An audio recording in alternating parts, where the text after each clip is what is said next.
'n ander baie belangrike aspek waarna ons gekyk het is die feit dat jy moet besef, jy het die mag om keuses uit te voer. In elke omstandighede het jy 'n keuse. Jy kies hoe jy dink, jy kies hoe jy reageer, jy kies hoe jy voel, dit is jou keuse. En dis hoekom, as ek iets wil verander, moet ek my denke verander.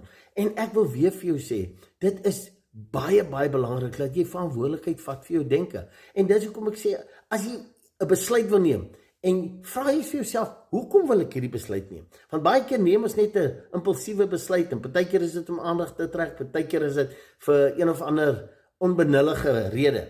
Maar toets jou ware intensie, want dis die frekwensie wat jy uitstuur, dis wat jy uitstuur, en dis wat jy gaan terugtrek.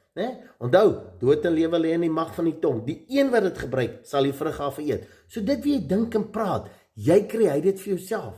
So let op wat jy dink is uiters belangrik.